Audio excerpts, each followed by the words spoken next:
Autopsy reveals chemical intoxication caused Oromoni's death.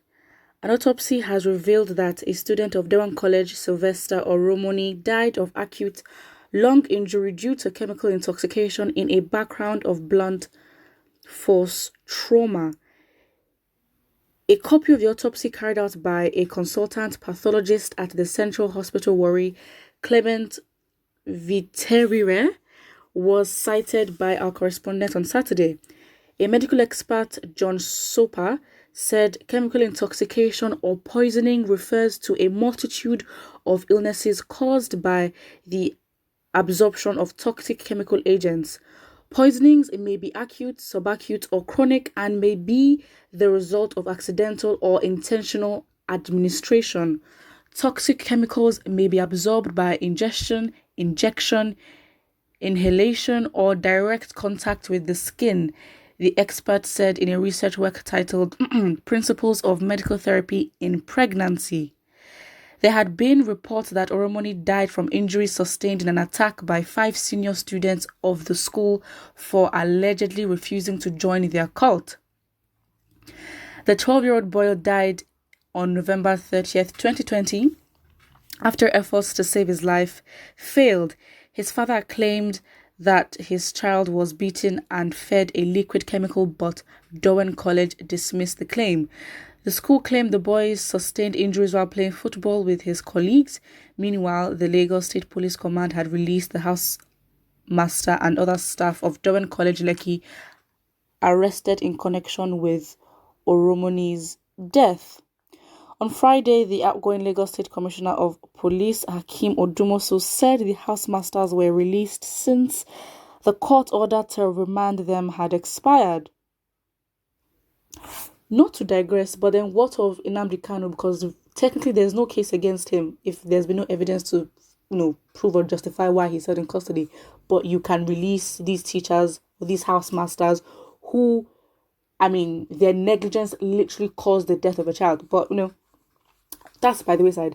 Odumosu added that the police had concluded their investigations and forwarded its reports to the Directorate of Public Prosecutions and had received a response from the DPP. He said, since the medical report has not indicted them so far, I think there is a need for them to have their freedom, but as I said, but because bail is not the end of the case.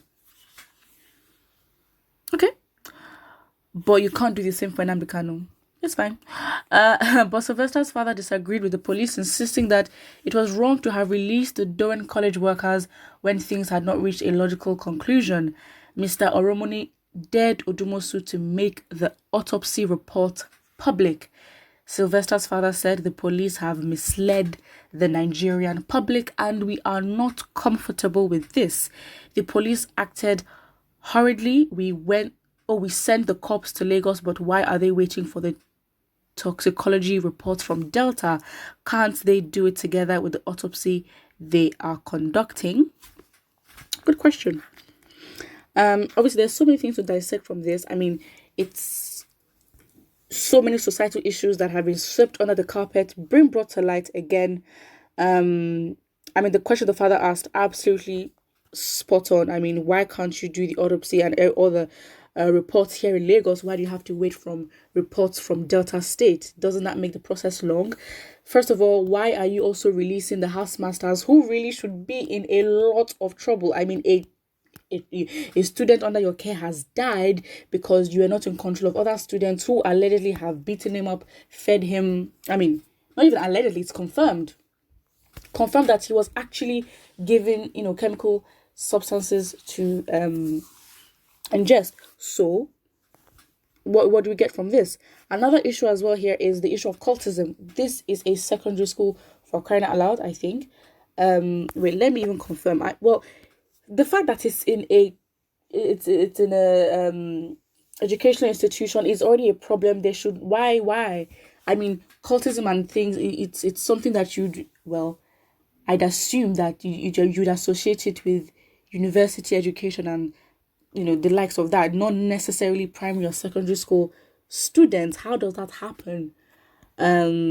it's like, wait, how a cult in school? Why do kids even know?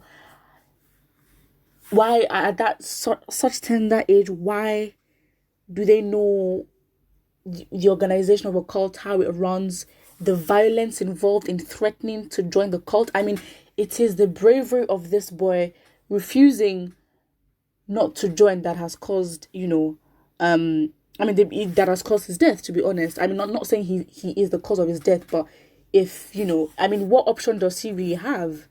Is he going to be brave and take all these beatings, or try to fight bullies by himself? I mean, he was beaten, given chemicals to drink. How did the students even have access to such chemicals that could have led to such a thing? Why did the school lie in the first place that he got injured from football when you have internal bleeding? And like, how does that even happen?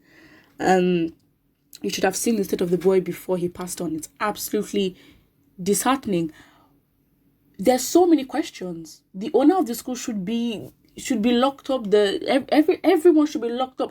The parents, everyone should, like, we need to ask these questions. I mean, again, this is a private school. I mean, a lot of people have had opinions where if it happened in a public school, well, not that it's not happening, but it's when it's privatized, when things like this happen in private funded or privately funded institutions, is that when we take issues like this seriously? Who is supplying these kids with the ideas and the chemicals and drugs to administer all these things? Why did the school lie in the first place? Why are the housemasters being released for what? Like, if anything, I mean, yes, then bail is obviously not the end of the case, but they still should not be released. It's an absolute, I mean, their names should be first of all released, and they should be banned from getting any job in childcare, be it from babysitting, or from the youngest infant to even university. It shows they're not capable of controlling. I mean, these are housemasters, not one, they are plural, they're meant to work together. How can they be that negligent? There's so many issues to dissect. And yeah, also another aspect is, this should not be the first time. This is a case where we also really need, I know it's traumatizing, I mean, it may be traumatizing it's traumatizing for everybody, but for the kids in the school as well, this does not seem like it's the first time. I think is this boy's bravery that has made this situation come to light. But we need kids actually coming out, that his classmates coming out to give witnesses on what the situation was like. Not necessarily they saw, but to just explain the dynamic between Sylvester and the bullies. How was it like? Did they ever take him to a corner? They were embodying as well, just to describe what it was like. If they can also give account of what actually happened that night when the boy was attacked, that would be absolutely fine as well. But there are just so many issues. I mean, I guess parents of such kids will probably want to detach their kids and take them as far away from this case as possible. It's very sad. There's so many issues, and it's just like, what's gonna happen? I mean, strength to his father, because really and truly, Nigerians, not that Nigerians don't care, but Nigerians would have such a high reaction where it would last for a few weeks and then it dies down until something else comes again. We're very good at exerting emotion and exerting a lot of energy without, post energetic action, if that makes sense. We don't follow up with actions after we react.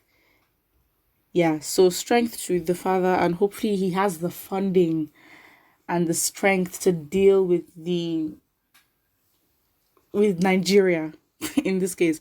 But I think, and don't forget to like and subscribe.